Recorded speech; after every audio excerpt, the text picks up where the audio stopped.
Sandra Meech is an artist, author, and teacher in textiles and mixed media. Originally from Canada, Sandra trained as a fine artist and illustrator, working as a graphic designer and art director in magazine publishing in both Toronto and London, England.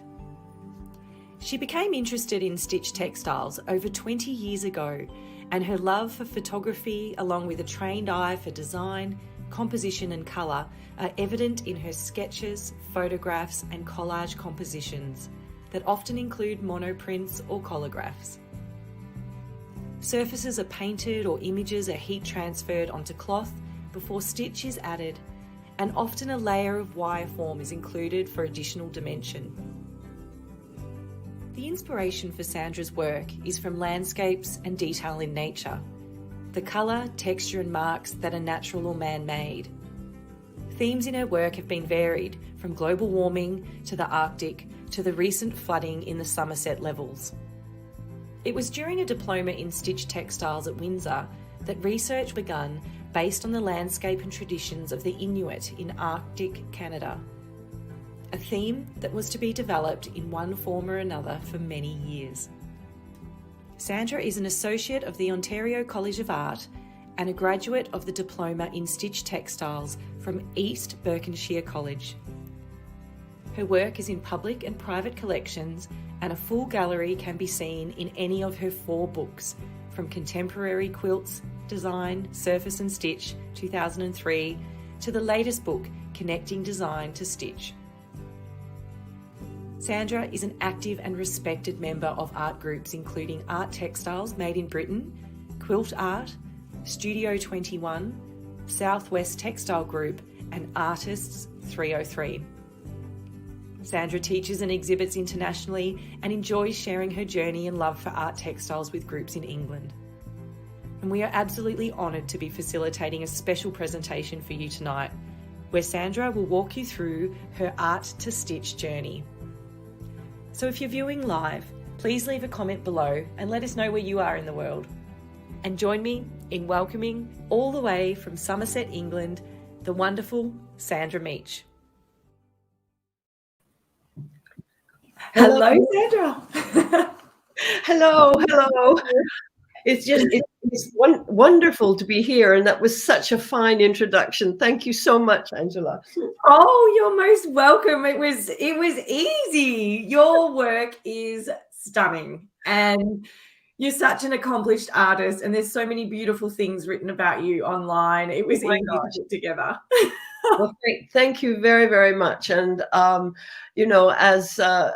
as I had said to you, this particular journey, art and stitch journey, I have been doing since in the last year in Zoom presentations, but more recently, as things are starting to open up in the UK to a couple of textile groups. So it is alive and well, and a wonderful thing with these presentations, you can keep adding your more recent work to it. So, it's my pleasure to be able to share all of this work over the years with everyone from everywhere. Thank you. Oh, you're most welcome. And you're certainly not alone tonight. We've got people from all over the world watching, which is so fantastic. And I'll pop a few names up so we know. Mary, hello, Mary. Lovely to see you. Brenda from Kent, England. Gorgeous, not too far. No. Hello. Lisbeth from Denmark. Hello, gorgeous. 9 in the morning. Beautiful. That's great. Wonderful. We and have rain. Shirley from New Zealand. We've got Jan from Sheffield. Hi, Jan. Liz Hewitt, gorgeous. Hi, Liz. Catherine. Hi, Catherine. Lovely to see you. And Jenny from Melbourne. And Vicky from Melbourne. So lots from Melbourne. B. Daly from Lancashire. I'm coming to Lancashire next year, B. I think we must catch up. We've got Annie. Hi, Anne. Yes, I've been looking forward to this too. Hi, Eva from Sweden. Oh, 2 from Sweden. That's so gorgeous. Oh, wonderful. I get so excited. From Berlin. Hi, Susan. Lovely to see you. And Jackie from Sydney. Hello. We could go on, and we will, because I love it. Hi, Sandra from Inverness. No, I mean, it's fantastic that, this format, this media, the world we live in now, even more in the last 2 years, has been fantastic for keeping people together and getting together and sharing. It's wonderful. Yeah. And we were just saying behind the scenes that, if this was done 2 years ago, we wouldn't be sleeping the night before, and we would be so nervous. And I do get nervous before I go live, like every week. It's still nerve-wracking because I want to do a good job for everyone. But thank goodness that we've all just got used to this for the time being, and that we can come together from all over the world, and it's lovely. I think it's here to stay, actually, because it is so easy for people to tap into technology a little bit and see work done everywhere in the world. And it is fantastic that we can share this too. Yeah. Well, Sandra, you've put together, and we're so blessed. I feel a bit lazy tonight because you're going to do all the work, really. And Sandra has put together a gorgeous lecture, really, about her art and stitch journey. And it's going to be presented in a slideshow format. And Sandra's going to click through her images and tell us about some beautiful stories and her artwork along the way. So I'm super excited to sit back and just enjoy this journey with you. And I would love comments, and I would absolutely encourage questions. But what we thought we might do is, if people ask questions, pop them in the comments, and then we'll circle back at the end of your slide talk so that we don't break your flow, and you can present the way you normally would. And then we'll have a good 10, 15 minutes at the end to go through everyone's questions. So I'll be sitting in the background and making note of the questions, and we'll circle back. Right. Okay. Shall we start? Let's do it, Sandra. I'm excited. Okay. Now, I'm assuming everyone can see my Art and Stitch Journeys main screen with a landscape photo of Somerset as a starting point. Well, the journeys and photography and traveling, certainly. I'm transplanted from Canada, originally here, has always been an important part of me, recording and observing nature, landscape, with diary writings and sketchbook pages. So this is really my journey, how I've incorporated art, the art, photography, collage into the main stitch textile work that I've done virtually over the last 20 years. Starting, years ago, I, as was mentioned, I'm Canadian and had visited Inuit communities in northern Canada. And that was the first real inspiration I had for Arctic and polar environments and the challenges that came with it. And years later, around 2005-06, I visited Iceland. And Iceland, and that experience, mostly visiting Jökulsárlón, which is an ice bay in Iceland, was the beginning of looking at ice and glaciers and the way ice was melting, particularly in that situation in this ice bay. And I did a number of paper collages, as you can see on the left, and a lot of surface design work, play with paint and cling film to create surfaces for a potential body of work. And they did develop into a number of quilted panels. Now, I fundamentally work as an art quilter. So work is layered, 3 layers, the surface, middle wadding layer, and backing fabric. In these Iceland pieces years ago, which I still exhibit, I used a 4th layer of wire form. I have a piece I can show on the screen later. This wire form is a sculptor's mesh. It's relatively thin and quite pliable, and it was the fourth layer.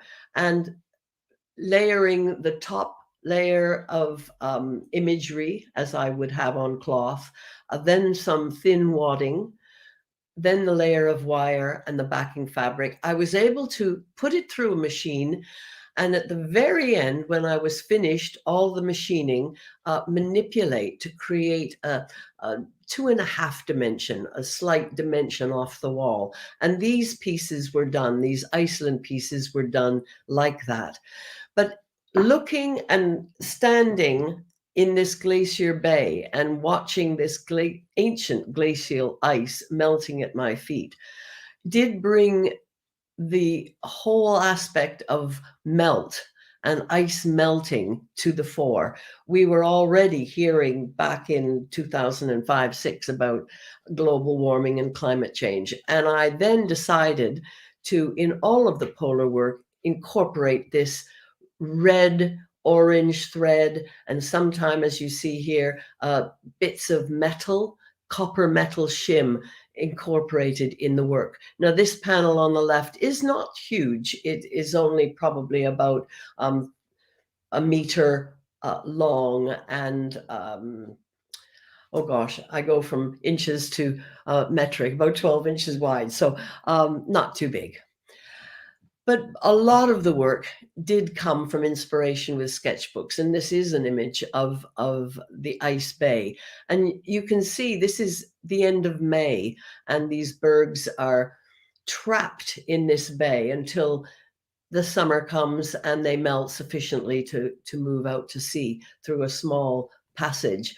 But it was wonderful for me to see sort of these icebergs so close at hand, and sketchbooks developed from there.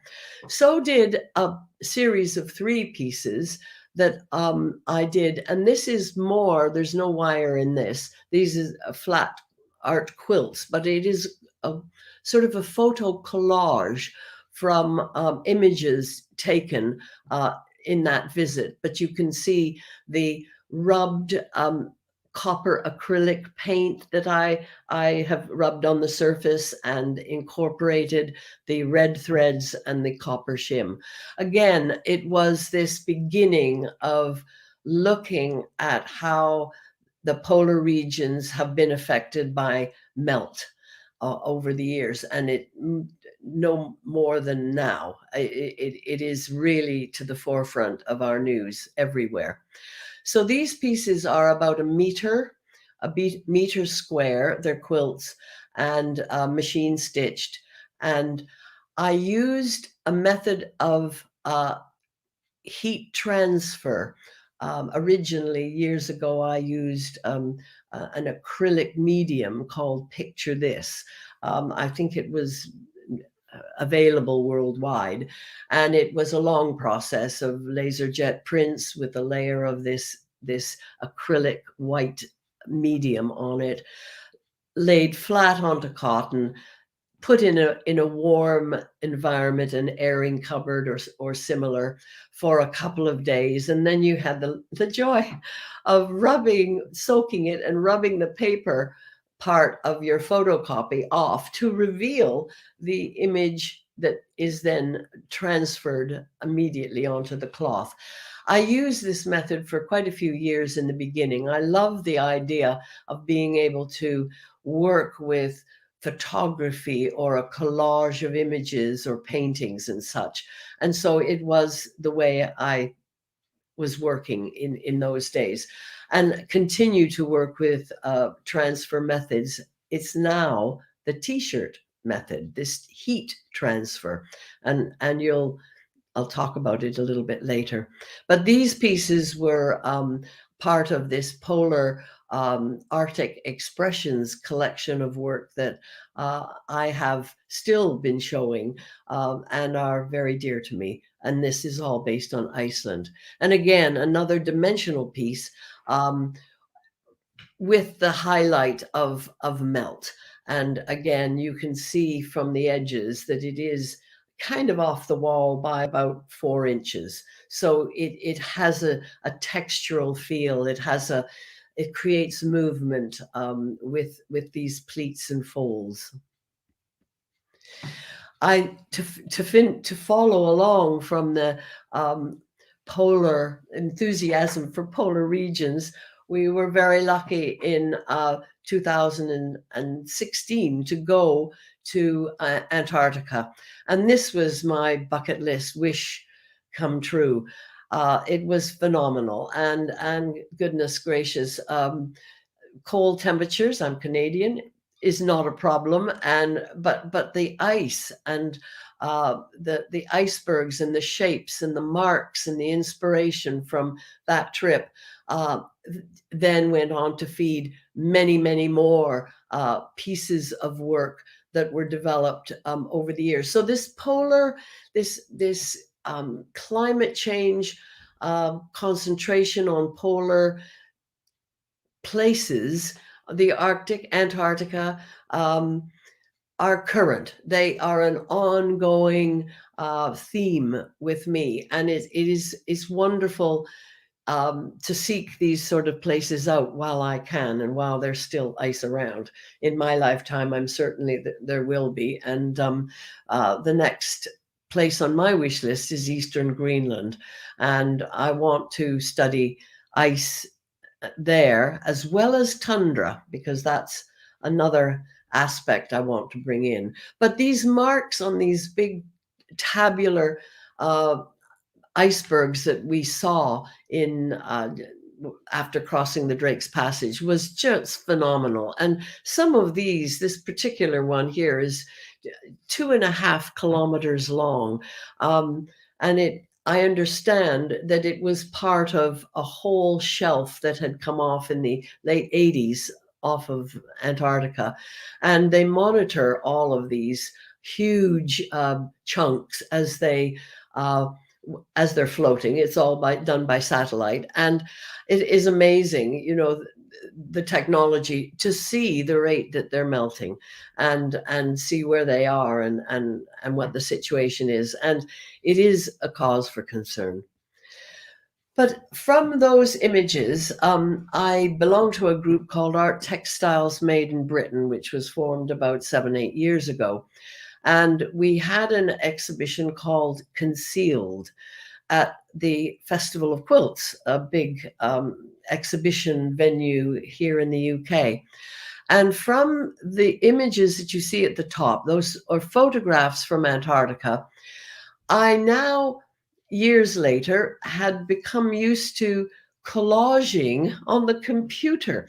So it's not only artwork and photography, but it is working with computer imagery and being able to blend images together on the computer. So from the top 6 images that were blended and a piece of a drawing of an ammonite, because in this concealed theme, I had found in my research scientific evidence that they have found in Antarctica of remnants of subtropical rainforests and ammonites. So this is digging very, very deep, but that research is getting easier as, you know, ice is melting. So the concealed aspect in the 5 pieces of work that developed was ammonites, the concealed tree, the subtropical tree shapes preserved in ice with this very blue landscape. So the 5 pieces you see are about 1 meter square quilts, and they're mounted on canvas. So they stood out on the wall, and several of the recent pieces of Antarctic work and polar work are mounted on the wall on canvas, deep canvas, to stand out and feel like icebergs. But you can see from the detail, they are machine quilted, and the illustrations, the line work has been superimposed onto the background photograph. So you know, as I've been progressing over the years, I think my self-taught computer skills have increased as well. And I use Photoshop Elements to do, you know, any work on the computer. Now, again, along this same Arctic theme, I went back for another exhibition 5 or 6 years ago with a group that graduate group from the diploma in stitch textiles called Studio 21. We had an exhibition, and this piece at the top that you see is based on ice, believe it or not. Although it's in black and white, very monochromatic. It was more the marks I wanted to accent.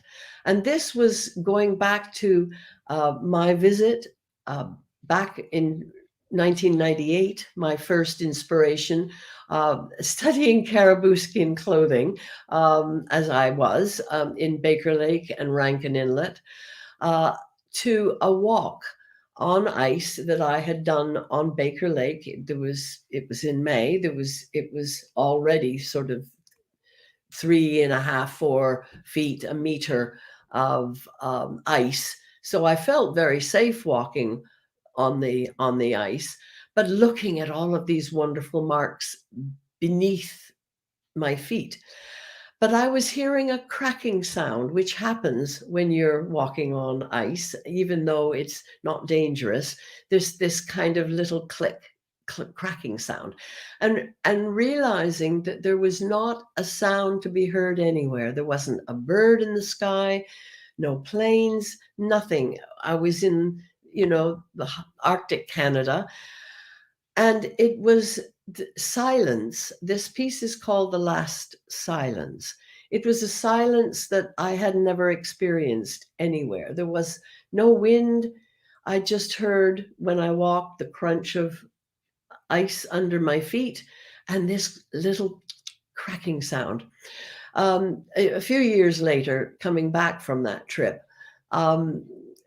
for reasons, a flood in our house here in England and a bronchial infection, I developed tinnitus. So there is no silence for me now. And I did this piece kind of remembering what silence was. But curiously, in the piece that you see in the bottom right-hand side, that mark is what I found online on the internet of the exact same little kind of cracking sound of ice. So I've copied it and used it in the textiles.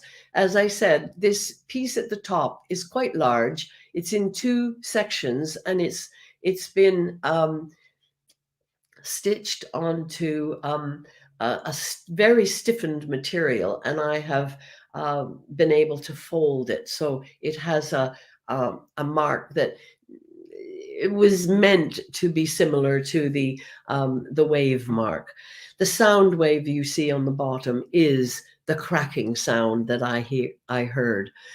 The marks on the top right-hand side that I've made with scraping paper on a black painted surface, scraping it through and then inverting it to be black on a white background, is what I call my white noise, which is what I hear all the time.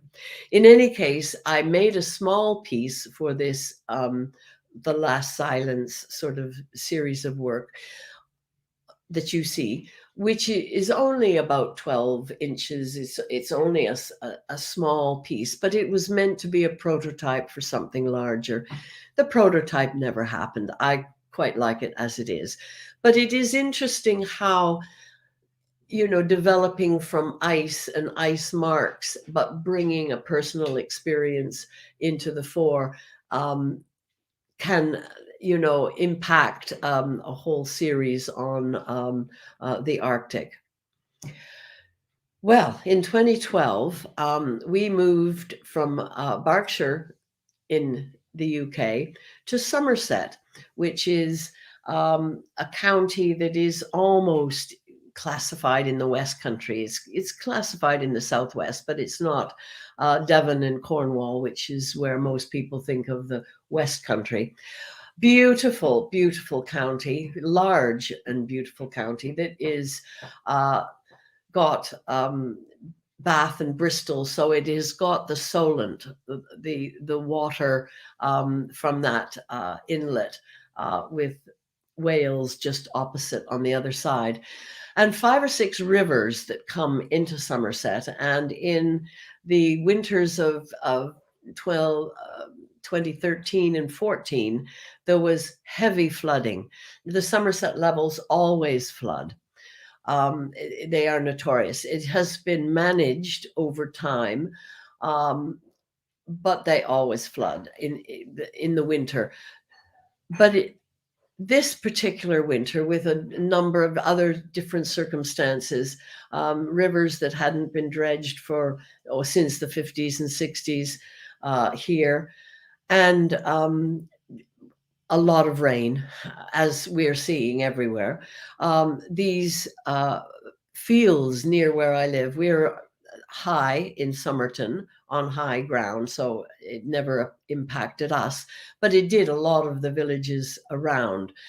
But these wonderful shapes of the willow trees that are common in this part of Somerset were wonderful, and I felt quite guilty photographing.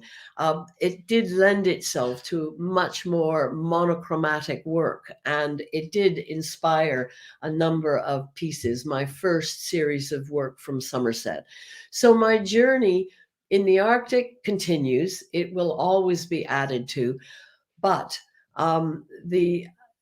this wonderful county and bordering Wiltshire and the Salisbury Plain have been very much a part of new work. So with this image, I decided to make a series of these 6 panels. Now, this whole body of work was exhibited with Quilt Art and seen on continental Europe and in the UK, in various places.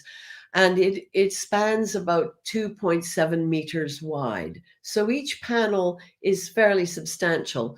But I was telling the story of the Somerset levels. And as you can see, I painted acrylic on cotton, and then with a Sharpie permanent pen, started writing. I researched the history of the levels, and it goes back to King Alfred's time and the abbeys that were dotted all around this part of near where I live, and how they the abbeys brought over Dutch engineers as early as like 680, 850, 850. We're talking very early.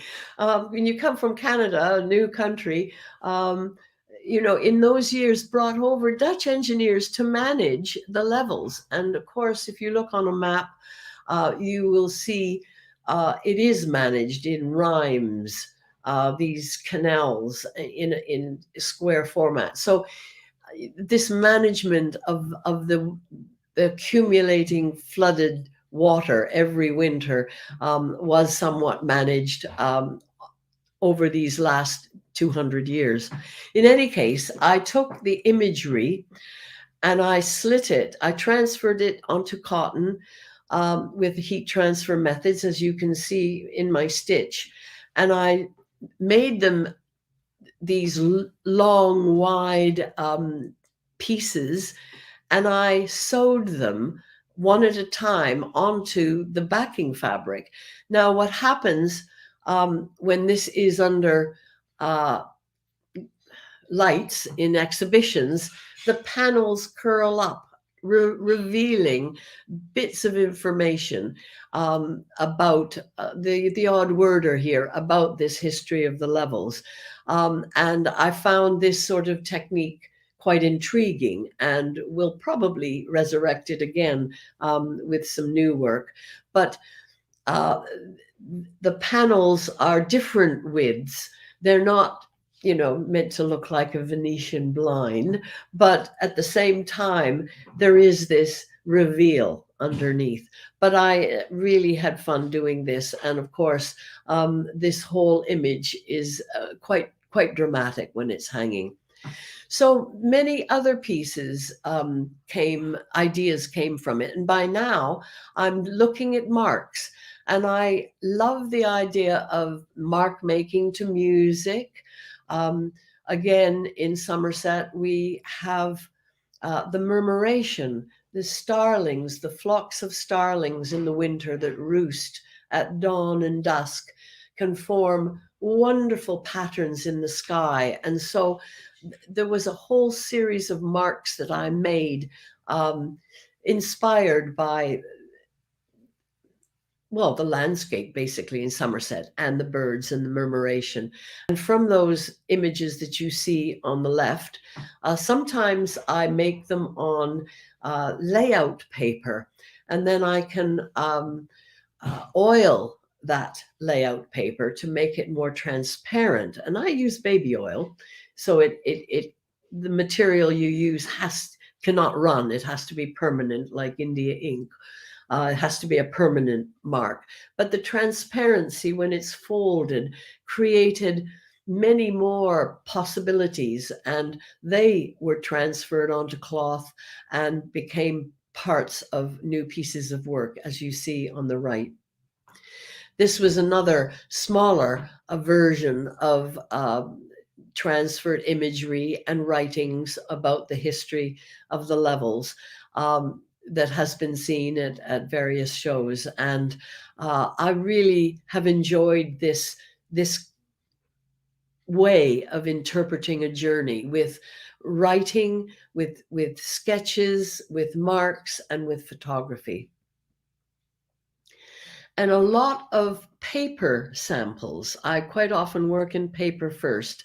And if I like how it's developing, as you can see, the piece at the bottom is paper, and the piece at the top are a series of marks. And those marks I'd make a JPEG of those marks so they can be used again and again. Quite often I'll print that black and white mark on A3 paper, and I'll add paint to it. I'll add marks and color, additional marks and color to it as starting points for new pieces of work. The bottom is paper, and it was done as a prototype, possibly for a future piece of work that never happened, but it could someday. Again, using the heat transfer method, I wanted to take some of the images that I had recorded of the flooding on the levels and try transferring on various different types of cloth. And this was some beautiful silk linen that had a wash painted over it. And this is a semi-permanent paint I use called Brusho. And it comes in powder form mixed with water, and I use it all the time for my sketchbooks. It is not completely light fast, but it does create wonderful, vibrant colors. But this was done and on linen, silk linen, so it has texture. I wanted to see how the transferred image would work on a textural cloth. And you can see there are some parts where it hasn't worked, but you can also, it enhances, it creates quite a linen, a sort of, an interesting sort of art effect. But these are the sketchbooks that I love to create, and I quite often make my own now. They're bound signatures, and I can make them any size, and these are sort of long and thin. And these can become the starting point for looking and approaching a new series of work based on a theme. More paper collage samples that right now are still paper, but they could be developed into a series of stitched textile pieces like the one that you've just seen. I do quite like this layered approach, and as I said, might continue with that. And again, just a few images of fields local to where I live, and the sort of the haunting imagery that we were seeing. I don't see this so much now. These last winters, there will be a certain amount of flooding, but not the same as it was at those times. But around about 2015, I got involved with Open Studio, which is a network of open, for 2 weeks, open days in artist studios around Somerset, and really enjoyed making smaller works. And some of these are the small works done from that flooded series. I was also exploring working with collagraphs, and collagraphs being very thin surfaces laid onto, for me, I just use very stiffened board backing of sketchbooks, sketch pads, and very, very thin, and with different textures, sometimes wallpapers, sometimes Hessian, and they are glued, permanently glued onto this background of this background card, and then rolled with printing inks and printed.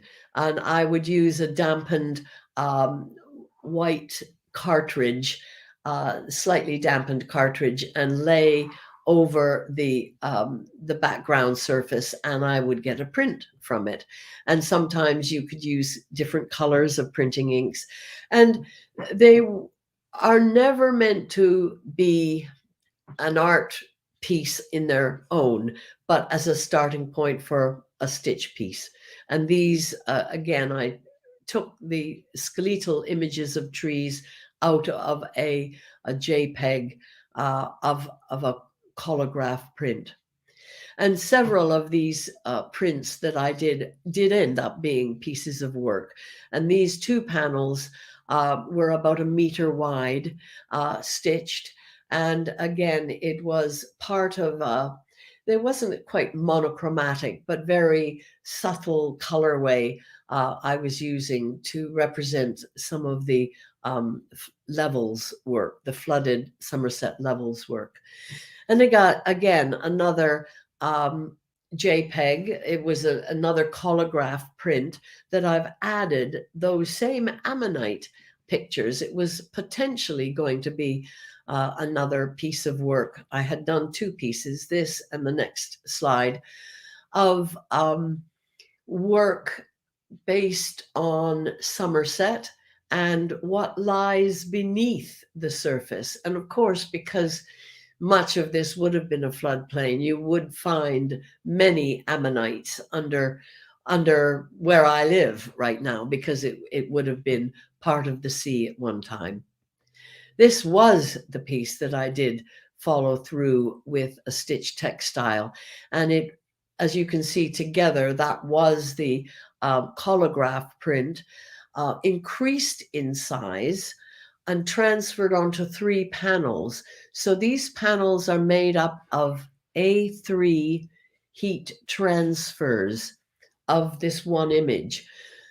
I work A3 and I use heat transfer papers that are that size. I have an A3 printer, inkjet printer, and I'm working with this combination of A3 pieces. So somewhere in this image, you would be able to see the join, but you can't see it on this at the moment.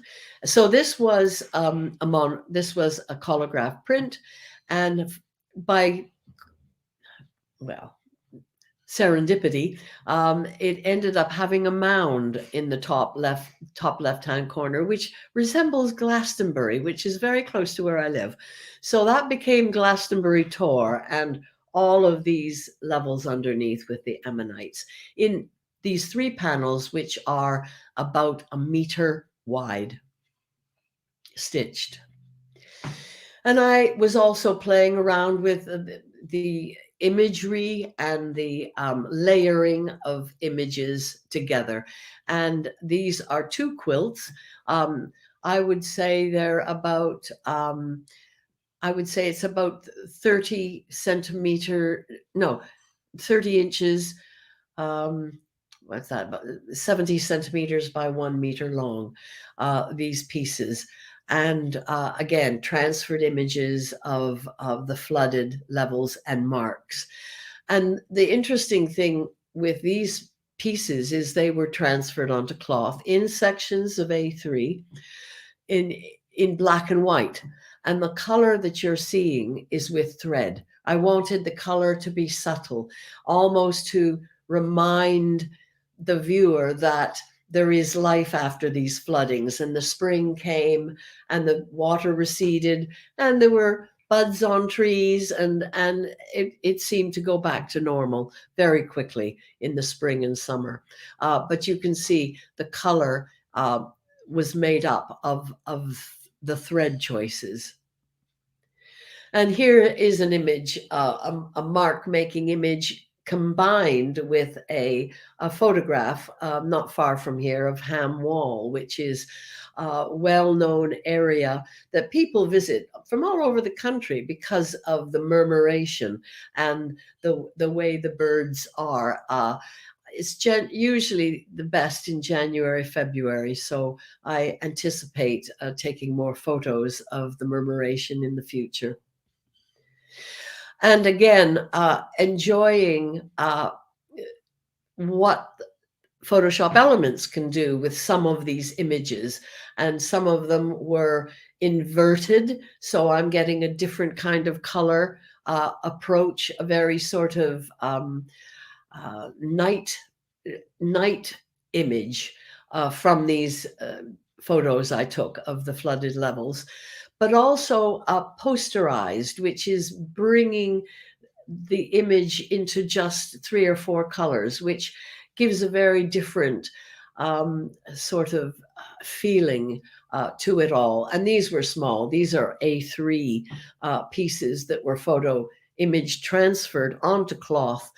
But I was very aware of how and where I took each of these pictures, and decided to finish them with some stitch in a grid.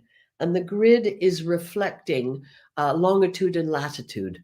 So in every single photo I've taken, I could, if pushed, find the hour, the minute, and the second in that sort of map reference kind of way, which I thought was quite interesting, because when I take a photo, it grounds me into the place and the time when I experience that visit. But again, we're coming in the UK, we're coming into November, one of my favorite times, November, December, favorite times to take photos, because the sun is low, these wonderful silhouettes of trees, particularly Somerset and the Salisbury Plain, Wiltshire, are ripe with these images, and all of the marks that fences and such come to life. Maps have always been a favorite of mine, and I think particularly the Ordnance Survey map systems in the UK. I'm sure that they exist everywhere, but nowhere have I seen such stitch potential and mark making potential as in an Ordnance Survey map. And one of the exercises that I think has been useful for me, and I would say to students, is to look at your favorite landscape, look at where it is on the map. And if you can see contour lines, all the better, because they could be stitch. If you can see pathways, they could be a darning stitch. If you can see dots and marks, They could be bullion stitches. You can use them in a machine way, in a hand embroidery way. They can be a feast of interpretation. And again, looking at it from a Google map perspective gives you the same image in 3 ways. So from that, you could create a piece of work that is inspired by one location, but with very many different vantage points. And I did some pieces of work that were based on this. They have a kind of horizon feel. There's a river running through. But they also included marks from Ordnance Survey maps and the patterns from above. And I did a series of these artworks as starting points for future stitch work. And they became future stitch pieces. This grouping of 9 became 9 small art stitch works, some of which I took further and framed, stitched and framed. So we're now seeing quite a lot more color coming into my work from that, from having worked for so many years in Arctic blues and whites and the very neutral grade tones of the Somerset levels. A couple of groups were looking at bright color and bringing bright color into our exhibitions. And this was not a challenge for me. I've taught about color and I understand color, but I haven't used as much bright color as I did in this body of work. And I really found it good fun. It was very joyous, not only to work with color backgrounds from my art, but to be able to choose a whole wide range of color threads to follow through with stitch and sometimes give an additional mark when it was contrasting the background. And I continue to work with more color in sketchbooks, and these are other pieces that could eventually end up being a piece of stitch textile, again using the JPEG image of the sketchbook painting and transferring it onto cloth. Once I have done the stitch, though, the stitch does bring another element to that flat painted surface. But again, more sketchbooks, and I quite often like to work small. These are tiny little 6-inch square sketchbooks, and quite often it's a joy to work small because you can't be precious about the mark that you're making. Sometimes you can put much more energy in a small space and move on, turn the page. And so the pencil sketches that you see at the bottom could end up becoming much larger pieces of work.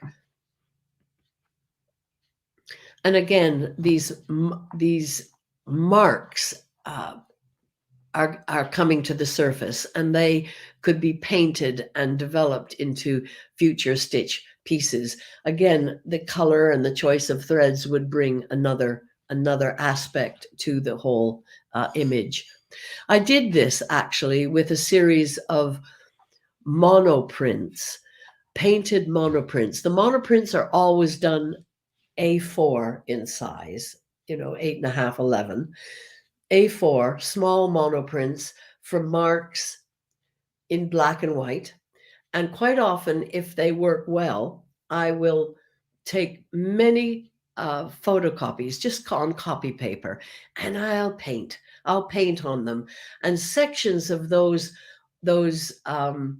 monoprints, those painted monoprints, really can become new pieces of work. And they did. This series of 5 pieces are mounted on canvas and were part of an exhibition in a local gallery here in Somerton. And they were all based on Somerset landscapes, Somerset Wiltshire landscapes. And you can see the painted image on the bottom. And I think a section of it was taken further. Oh yes, you can see a section of it was taken further in one of the pieces above. And these are all transferred in A3 sections onto cloth and then machine stitched. And again, my color was going a bit crazy. I have to say, I am a fan of David Hockney, and I've always loved the way he brings color into his landscapes, and had seen a piece he'd done with a journey in a river. And I think my monoprint was inspired by that, based on Somerset Wiltshire landscapes. But I found it great fun actually painting these monoprints. Because each one looked different. And again, sometimes I could blow them up to A3, the black and white monoprints, use resists, and I use a wax resist sometimes for a large energetic mark, and then come in with Brusho paints, a very strong, vibrant watercolor paint.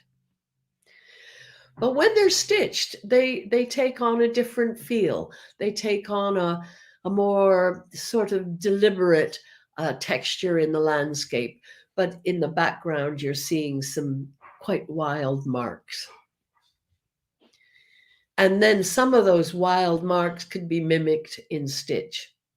So starting with painting with my hands, going through the process of photographing and then printing on the computer, and then painting the images on paper, photograph, and then taking that photograph JPEG and printing it on A3 transfer paper, ironing it onto cotton. I have now a stitch surface that I can go to the machine, and back with my hands, I'm drawing with the machine again. So it's a full circle. And all of these pieces very similar. And, I've really enjoyed that stitch and had to build up a huge array of colors in my threads, which has been a joy because, as I said, I was working in neutrals and blues and whites for so many years. Now I have a very big collection of threads. Excuse me. Sketchbooks, again, are more increasingly playing a big part in my starting points. And you can see the folded pages of a sketchbook done based on the levels. And I worked with this when I take a photograph of 2 or 3 pages together. With Photoshop, I take out the crease. I can blend the images across the pages, take out the crease. And this has been the starting point for a number of pieces of work that have been on show at festival and in exhibitions locally, and currently with an exhibition with Quilt Art. I'm sadly no longer a member of Quilt Art, and it was probably, a good decision for me, as I wanted to get back to doing much more painting and art for myself. But these are some pieces that were on show. And again, with these sketchbook pages, a whole possibility of, once you have a JPEG of it, using it in its entirety, breaking it up into thirds so I can transfer into a large piece of work, or taking a section of it, or play with images, inverting the color as you see in the bottom. But this did become, the sketchbook pages did become a body of work in 9 pieces that was used at a show that was at the Knitting and Stitching Show and has traveled to other venues. And again, based on Somerset and the Wiltshire, Salisbury Plain and the hills of Wiltshire and Somerset.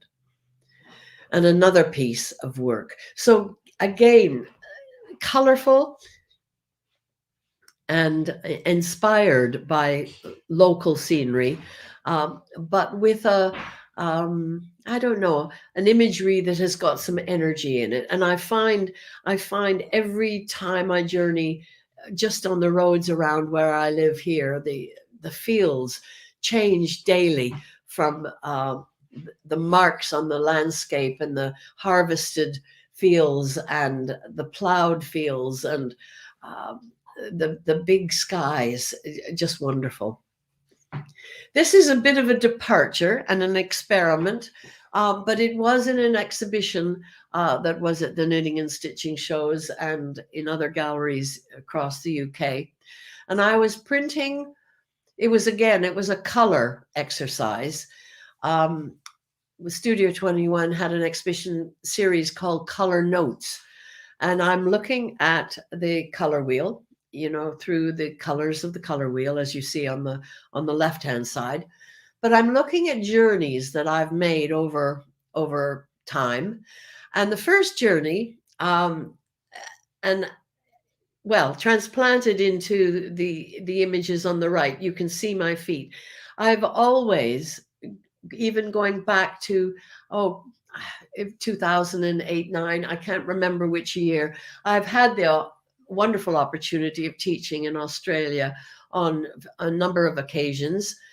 And on one year with Fibre Arts, teaching for a week at Ballarat, and then following a week in Orange, there was a gap in between the two weeks. And what was organized for some teachers was a trip to Lake Mungo, which is salt plains lake with wonderful rock formations nearby. And it was just the most wonderful experience. And I took pictures, as you can see in the orange on the right-hand side, of my feet. I take pictures of my feet wherever I am, and then work up, photographing up to the horizon line. And I've subsequently done that in many places. So this series of imagery on acetate, they were printed on acetate. They were A4 pieces of acetate and stitched together to replicate the orange from Lake Mungo, a poppy field near where I live here in Somerset, a lavender field not too far from us is wonderful Piet Oldhoff gardens called Hauser and Worth here in Somerset. And this was a lavender purple flower. And then my trip to Antarctica and the blues. And in each of the ones on the right, you can see my feet, my little feet. Wherever I am, I've taken a photograph. And doing this, and the last two of Scotland and the lichen on the rocks. But every time I've done this, it totally grounds me when I see these pictures. And we've been fortunate to travel to Namibia, and I have the same sort of image of my feet looking up over Deadvley and the sand dunes. And every time I see my feet on the whether it's wet, rocky, cracked earth, whatever, it grounds me, and I remember. Again, a recent piece, which hopefully it stayed up. I'm not sure. It's behind me, and this was looking at Four Seasons, and it's a composite. It's from a sketchbook, from sketchbook pages. So it's a vigorous illustration transferred onto cloth in A3 sections, and it's meant to sort of reflect the seasons: spring, summer, autumn, and winter. And of course, in the UK, they're not maybe as marked and as defined as in some countries, certainly Canada or Australia, although I think it's parts of Australia. So I've tried with a bit of artist license to make the winter look a little bit snow on the hills. But basically, it was one image that has been transferred 4 times, transferred into these 4 pieces. And they are approximately a meter and a 1.20 meters long and about 50 centimeters wide, and a detail. So great fun once I come to the stitching part, and there is a sheen on transferred material that changes once the stitch is added. Again, more recent work from sketchbooks that developed into a current series that is traveling with Quilt Art at the moment.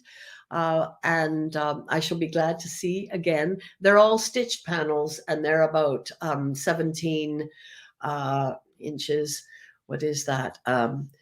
About 40 centimeters wide each square. And recent work. Again, my theme is back to polar regions, but looking much more at what has been revealed as glaciers are melting and ice and snow is revealing a lot in the landscape. And it was part of an exhibition called Found, Art Textiles Made in Britain, and this we showed at the Festival of Quilts this past August. Now, on the left is a panel that is mounted on canvas. It's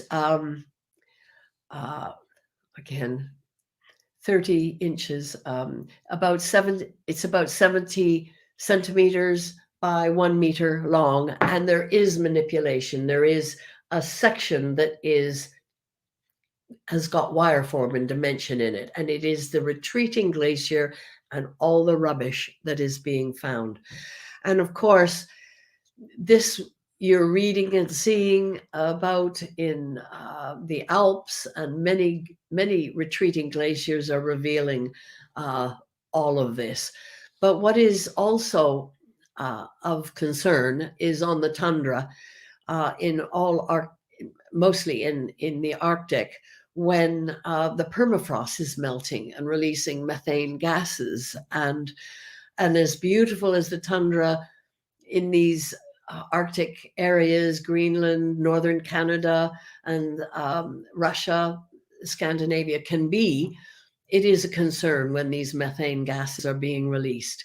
And that it was the part of the last. Now, just to finish, maybe some that are watching here in the UK might have visited a Festival of Quilts in August, and Kaz Holmes, and my friend and colleague in the group on the stand, we had the first opportunity in 2 years to be in an exhibition with people. And I have to applaud the festival organizers for the ventilation and the space and the protocol that they employed, as all of the big organizations are having to do now, as things hopefully, fingers crossed, are opening up everywhere.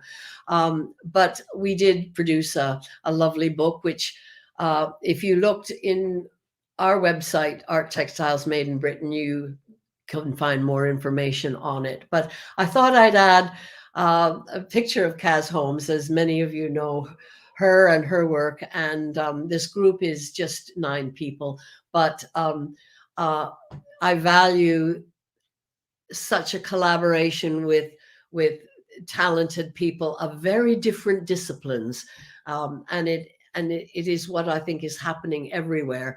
Felt makers are mixing with embroiderers, are mixing with quilters. you know, I think it's so open and wonderful the way things have developed now. And recent work, sketchbook that I'm working on. I haven't done the other side yet, but you can see these wonderful sea white accordion sketchbooks are just a fantastic way of creating this wide and long journey on any theme that you choose to work on. And again, I am going to be developing the melting of ice and the tundra in more polar regions in the future. The composite picture on the bottom right is really a composite, very similar. It incorporates rubbish that's been seen in melting glaciers in the Alps already. Some of my own photos that I have done with soil and rubbish, and an image of Antarctica in the background. But this whole theme is one that I will be pursuing in the very near future, and hopefully inspired with more tundra images on a trip that was postponed because of COVID next year to Eastern Greenland. And just to finish, much of my work and many of the pieces that you have seen can be enjoyed in the books that are still available from Batsford, and I think on Amazon, wherever. But it's been my pleasure, and you know, thank you for this opportunity, and I do thank Fiber Arts Take Two for being able to share some of my art and stitch journeys with you. So I'll finish with that and come back if there's any more questions that anyone would like to see. Yes. Oh, Sandra, that was so amazing. Thank you. I've just been sitting here. I've written a whole page of notes. I've just been sitting here in awe, but we do have a couple of questions which we'll get to straight away. I know. Are you okay? Do you need a little break? Do you want to sip of tea? No, I've still got my coffee. It's a bit cold now, but that's okay. I don't mind cold coffee. No, it was time. Oh, there has been hundreds of comments, and I haven't been putting them up on the screen because I didn't want to break your flow, but you'll have to go back and have a look at some of the comments. It's just, and I'll put some up too. But thank you so much. Annie asked, do you still work with 3 layers as in making a quilt? And, yes. And I think you covered that, but yeah. Yes, I do. But I'll tell you, with the smaller transferred pieces, I often use a heavy sew-on Vilene, Pellon. Pellon, Vilene are synonymous. I think it's the same Fleeseline. Same company, and it gives a bit of texture to the surface. It takes stitch very, very well. These pieces are quite thin. This piece is a work in progress piece. Can you see? And it is layered with a very, very, very thin layer of sew-in Vilene. So it is basically, yes, it's quilted by machine. Thank you. That's great. Thank you so much. That's a great question, and thank you. Marilyn asked, do you do your own heat transfer? Yes, I do. I know there are lots of digital houses available now. There wasn't so much years ago, but now you can very easily send your JPEG images off for printing on wide industrial cloth, whatever width, and you pay by the meter in this country, and it is the way many will choose to work. I think all of the young students doing degrees are all trained for the furnishing and fabric design industry, and have to be in tune with all the digital know-how, and that is the way it is. for me personally, I do like, I work A3. I work A3, and in a piece like this, there will be a line somewhere here. I try and choose how I bring two A3s together. Sometimes they're cut up and layered in such a way that you would never see the join. But I like to be in total control. Maybe I'm a control freak. I don't know. So I do it from home, and I have a Canon A3 printer that is not expensive, a Canon Pixma, and you know, I can buy the A3 heat transfer papers online in the UK. I'm sure they're available in many other places. I know certainly A4 you can buy at Office Works in Australia and Office Depot and Staples and many sources, and many quilt shops also sell heat transfer papers. But I prefer to work with a company online where I can buy in bulk, and in the UK, and I'm sure they would ship anywhere, I suppose. Photo Paper Direct, PPD, and I get A3 image transfer papers that way. Yes, thanks. That's very generous of you to share suppliers. Thank you, Sandra. Well, I mean, I know I don't know how far afield Photo Paper Direct will send, or what shipping costs. I mean, shipping is an unknown quantity, actually, but I am sure, as it is still a very viable and popular way of transferring images on T-shirts, Yeah, that there will be suppliers, you know, everywhere. You know, yeah. I would hope anyway. Yeah. Yeah. Something I was admiring, and a few people were admiring as well, were the white trees in your work, and in your sketchbook work, and then that translated into the work. And Debbie asked, do you use resist in your sketchbooks for these trees? Yes, I do. Thanks, Debbie. I'm just, you see, all of this is done with resist. Wow. Look at that. Now, sometimes what happens in these sketchbooks, That looks incredible. in these accordion sketchbooks, I will have, now you see, there's a bit too much resist in that.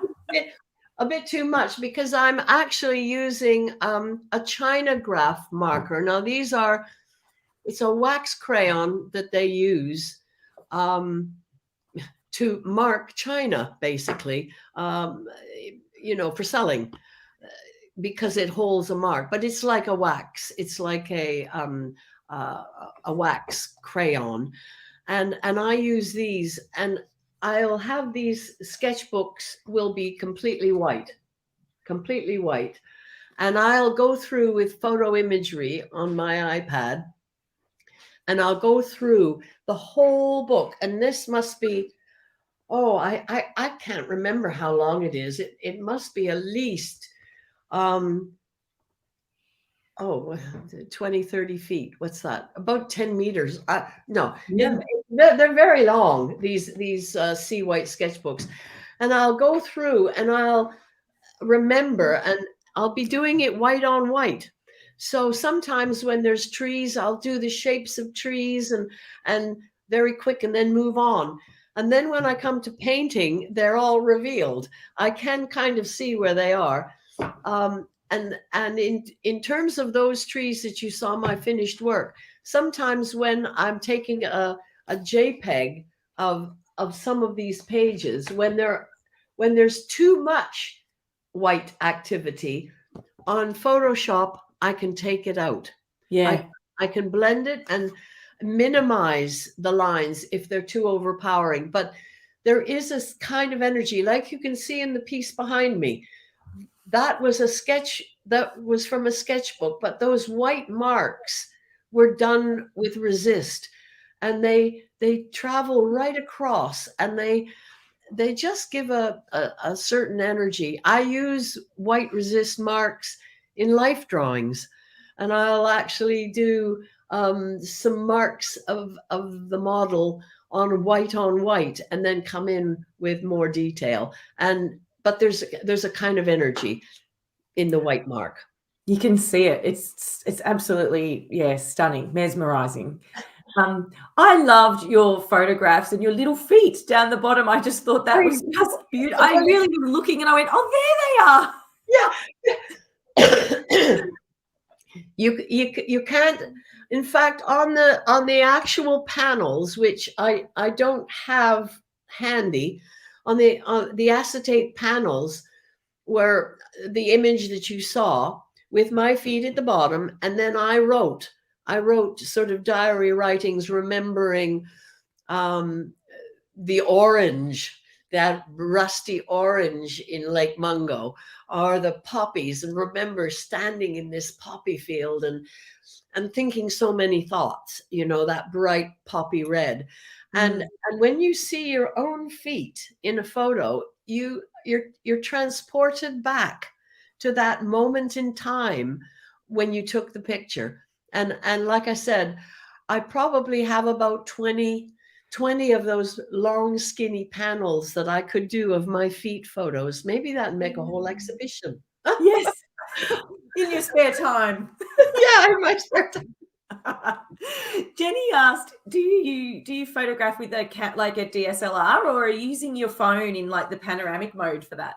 Well, a bit of both, actually, because I do love photography, and I am I think maybe 10, 12 years ago, I went over as my husband would say, to the dark side. And I had Apple and i products, I suppose.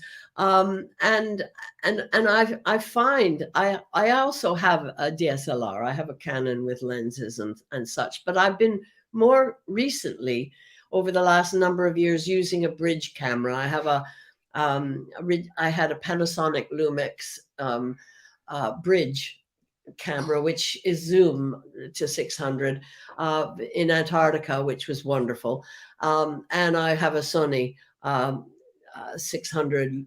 So it is a SLR combined SLR picture, but no, I don't necessarily work completely with panorama. I like doing panorama images, but quite often separate photos will be blended together. It must be so handy to have good Photoshop skills. I remember when I was learning Photoshop, and it was so daunting in the beginning, but it's so much easier now. Like, they've really simplified things. So. And I think the wonderful thing with whatever software you choose, Affinity Photo and the Affinity line of products also have very good photo editing.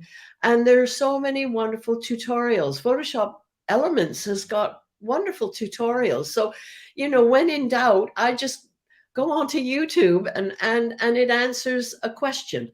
There's still a lot about layering and filters and layers and that I could learn. But when I need something, I end up revisiting a tutorial and then it's fresh in my mind. But like everything, you do need on the computer, you need to be reusing it on a fairly regular basis to familiarize yourself. I do find the photo editing with the iPhone,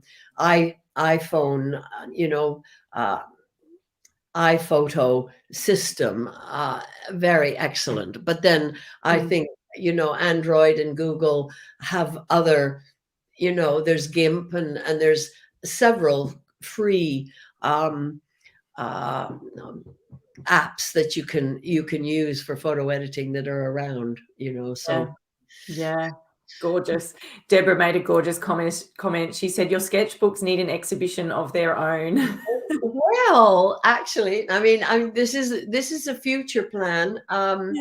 Of a colleague and I, a friend of mine and I, Elizabeth Brimlow, who is well known in the UK and actually a lot of places.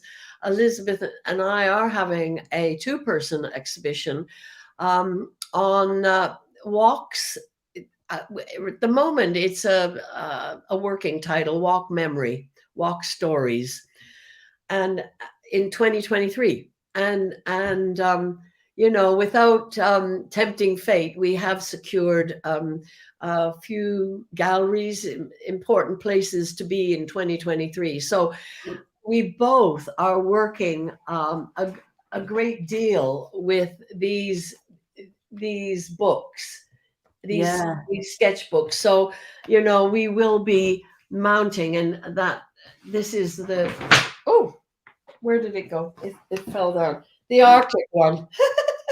Wow. It's huge. It really is long. They really are. They really are huge.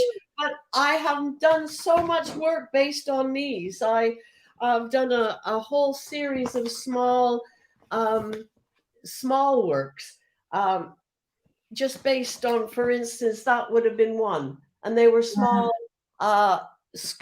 square. When I say small, they 16, 17-inch square pieces, whole series that I had an exhibition at Festival of Quilts 2 years ago, a solo exhibition of all the polar work, and I did about 50 of these based from that polar sketchbook, and so they are fundamental to me. Yeah. I know Elizabeth works in sketchbooks as well, and we are planning to do some long and thin walks and journeys that were based on sketchbooks. So there will be a opportunity to see some of these spread out. We're hoping. So thank you for that comment. I think the art and the sketchbooks, I think sometimes when I have nothing happening and I'm not sure where I'm going with a theme or a piece of work or a commitment to an exhibition in the future, I start with sketchbooks. I start with art and sketchbooks because I think everything is visual with me, and I'm always thinking of the end product in my head. And sketchbooks are a great way of pulling these things together. They don't all transfer or work in the end, but it is very satisfying. I could probably work with art and sketchbook and monoprint and ideas for 6 months before it comes together and the stitch pieces begin, and I think it is important for all makers to find a theme that you're passionate about, find a journey that means something to you, whether that you can add some personal input into it, and just go for it and go with it, but give it some time to develop, because I think sometimes the challenges of groups are one theme one day, another theme, and you don't know where you are. But I've found it very useful for me to be true to a theme over a few years. Really going deep in a subject. Sandra, oh my goodness, I'm just in awe. I could keep chatting to you for hours, and I'm sure everybody could listen for hours, but we've been going almost an hour and a half. And I know. Your husband's probably wanting his brekkie and wanting to make some noise. And I need another coffee, I think. Yeah. Well, gorgeous Cass is with you. She's just catching it, and she says, "You go, girl." Oh, yeah. Oh, that's great. Hi, Cass. No, honestly, it is just wonderful what you're doing to be able for everybody all over. I looked at the Facebook page, and you've got thousands of followers, which is wonderful. I mean, I think in a way it is perhaps something that has come to the fore more than ever, this kind of sharing. As I said, I don't like to talk about what everybody's been through, because some have had it so much worse than others. And, not only that, the health and COVID challenges, but the climate change challenges that everybody's been going through at the same time, whether it's fires, floods, and drought, whatever. They're challenging times, and I think on platforms like this, when we can share and touch base with each other on a very personal level is magic. It's magic. Thank you. It is. Oh, you're most welcome. And I never would have thought you would have put Facebook and magic in the same sentence, but it has, you know, this online community, it has been a real savior, I think, to a lot of people. Yes. If they just need a break from stuff. Well, I do too. I think so too. And, you know, whatever space you have, whether it's just the corner of a study or the corner of your dining room to set up your stuff and have a go, it is well worth it, because I think it's kept a lot of us quite sane. Yes, with has. everything. But you know, thanks for the opportunity. It's been wonderful. Thank you. Oh, not a problem. I've just got two last questions. Oh, can I do 3 last questions? Sure. Quick. First of all, everybody start making your comments, and please thank Sandra, and we'll play a slideshow in the end and pop up everybody's comments of gratitude towards you, Sandra. So thank you for your generosity. I'm so touched. It's wonderful. Quickly, can you show us the wire form? You had it next to you, and I was just curious as to what it was. I just happened to have a roll. You do? No, I did this lecture recently to a group, and of course, I haven't used it for a while, so it's not been cut up in small pieces. You can see it's about 17 inches long, and I go back and forth because I think this was an American product. It is called, the trademark is wire form, one word, and it's classified as a sculptor's mesh. And this is, I think it is a 3/8 of an inch aluminum mesh. This one is, and it's quite stiff. But it will be cut into the section to layer in the section that I want manipulated. So every piece that you've seen isn't completely wired. It isn't got wire in all of them, just in the areas that I want. It is quite sharp. You need gloves. I get this from Art Van Gogh in the UK. Online. I'm not sure. I haven't been online at all recently, so I'm not sure if they still sell it. There are other wire meshes around, certainly in the UK, that you can tap into. But basically, as I said, it is stiff, but it will go under the machine. That's what I was going to ask. Like, it wouldn't. Yeah. I mean, I might just use this much. I might just use an area like this, and I'll have to stitch with it into the machine, like so. I won't be able to turn it around and stitch up and down, but I'm stitching it into the work. And occasionally the needle will jiggle a little bit, but because there are holes in it, it's possible. It certainly dulls needles very quickly, but then so does man-made interfacings like Viley. Yeah, right. You know, anything man-made will dull your needles faster.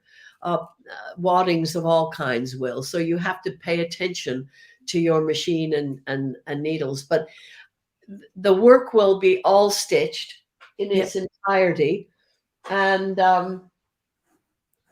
thank you. And then on a flat surface, then I will manipulate it the way I want. So it really has to be completely finished. There have been times when it's been manipulated on smaller pieces, and I've then gone in with embroidery and done some wool bullets or something in the nesting part. You know, I'll stitch in something as a little point of reference. You know, so it is all possible, but it takes a while. I would recommend anybody finding some wire mesh. Good quilt shops might sell it. Look online, and you might get small samples, A4 samples. I wouldn't go with a roll. See if you like it I first. think I was buying in bulk because when I was teaching and I would cut it up for students, they would get a small sample to see what it's like. Use.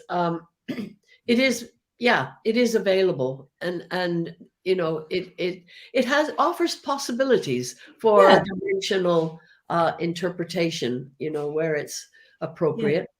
Yeah. This is something I've been curious too, and Philippa asked, do you sell your work, and if so, where? Well, I have sold work. I've sold pieces in the past in quilt art exhibitions. An open studio, I have sold work because in a way I've made smaller work, so it is very possible. I haven't yet set myself up to be producing work just for sale, in a sense that if you have a profile online where you are, you know, out to sell, then you really do need to keep that turnover going and honor that, the amount. I haven't got to that point yet, but I have thought about a series of the Arctic pieces that I was showing you from that sketchbook did very, very well, and I was doing lots. In fact, at the festival, I had my large iPad with squares that people could choose, and I took commissions on them and I stitched them up, and it worked well that way. That is something that I have thought about doing through my website, but they would be small works. I don't tend to take commissions for large pieces because I'm kind of busy with, you know, commitments and things. I would say watch this space. I suppose 2003, I mean, I do have some pieces that I take around to lectures that are available for selling, and they're A3 small works that could be framed. But I suppose watch this space, because if I did get my head together and offer a number of different views that people could choose, I can print them out and stitch into them, and I can offer sort of a raw edge scenario if you wanted to frame it or anything. So yes, in the future I might do something, but at the moment it's really only work that has a price on it in exhibitions that is sold, say, for sale. Well, we've put up links to Art Textiles Made in Britain, your Facebook page, your website, and your Instagram. So there's no excuses for not knowing what's going on. This is true. I've just got to be a little bit more proactive, I have to say. I mean, even my website, which I quite like, has got a couple of new pieces in it, but it isn't. I mean, you know, even I admire people who can keep blogs going. You know, I even on my website there is a blog edition, and I think the last entry was like 2018. Yeah, something, well, too long ago. And there's always constantly new news, but I find myself, because of, I suppose, manipulating photos or one thing and another, spending enough screen time, you know, to be so dedicated with that kind of sharing on a regular basis. I admire people who can, and there are some fantastic blogs around that are very inspiring and insightful. But you know, as I said, it's all, I don't know, hours in the day. Well, keep doing what you're doing, Sandra, because you producing some amazing work, and you're just such a beautiful person to connect with. Oh, thank you so much. I have one last question for you, and then I'll pop Okay. up everyone's comments. So I appreciate everyone for tuning in. We've had such a strong audience tonight. It's been fantastic. Oh, I'm thrilled. This is great. It's exciting. I've been asking artists at the end of each of the Friday feature artists this season, what are you most proud of when it comes to your art career?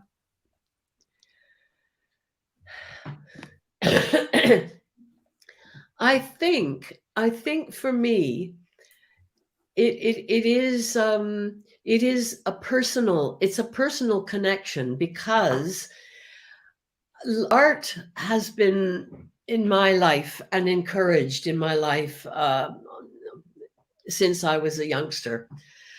And I had an opportunity to either go to art college or go to McMaster University in Ontario back in the day. And I chose art college because that was what I wanted to do, but always encouraged by my parents. And so I have been lucky enough to sustain a job in art, graphic design, and that you're seeing a certain amount of illustration, graphic design, photography in my work today. So that's followed through. But I also come from a sewing background, and I would always be amazed. My mother sewed my clothes in Canada. A sewing machine, well, I suppose for those who could afford it, a sewing machine for a young girl of 16 was kind of your rite of passage, because I grew up in the 60s. I was a teenager in the 60s. And goodness gracious, my aunt was a tailoress, seamstress. So I was surrounded by women who sewed and machine sewed. Unlike, I suppose, some of the discipline, some of the early stitch in the UK, which might have been embroidery or knitting. I never knitted. I didn't embroider, but I machine sewed all my life. So being able to bring those two very personal backgrounds together in what I'm doing now is just a blessing, and it's been wonderful, and having actually a supportive family and husband who has encouraged and supported this. Yeah. I suppose if I'd been all my life having to continue doing a 9-to-5 job, the art wouldn't have taken as much of a precedence as it has. Yeah. I don't know if that answers your question.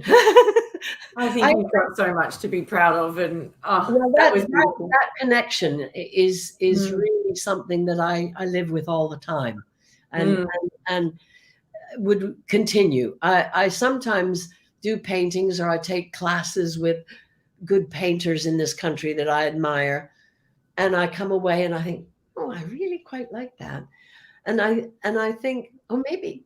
But then there are just so many painters or aspiring painters around, and I look at the work that I do in painting and I think, gosh, this would really look good with a bit of stitch in it. Yeah. So, I don't think I'll ever be done with stitch. It's just transforming itself constantly in different ways. Yeah. Like I said, the full circle of painting with my hands or drawing with my hands, that connection, which any artist will know about on paper. And we're not talking about drawing on the computer or the iPad. It's that drawing with a brush or pencil, the old-fashioned way. Yeah. But taking it through modern materials, taking it through photography and what we all can do with digital imagery now, putting it on your computer, printing it on a printer, using heat transfer methods, an iron, a hot iron, and then a sewing machine, all this technology and machinery. But then in the end, you're actually drawing with your hands again. you know, drawing and stitch. So it is a full circle, and I love every single stage in that process. So it's very rewarding. And your joy for it is contagious. I know there's been so many comments saying how inspiring this has been and just how wonderful, Sandra. Oh, Thank you again. It's okay. What an honor. What an honor. And I know that you're embarrassed by it, but you really are a textile icon. And I just, it was just incredible to hear you speak and sharing that lecture. Thank you again. I really appreciate it. I hope we get to meet sometime, maybe in April. Yes. We'll sort something out. But, you know, it's been a joy to speak to everybody, wherever you live. You know, the sun's shining in the UK now, in Somerset anyway, which is a good thing. It's not raining. Yay. And the sun has just set here in Melbourne. It's it's getting quite dark now, and just beautiful. Well, I'm going to play a slideshow. I'll play a slideshow and just hang on the line, and I'll say a quick goodbye after we finish going live. Okay. So I press leave now. Leave. No, just hang on. Just stay there, and then you can press leave after when I'll come back on after the slideshow and say goodbye. Okay. Bye-bye. Bye.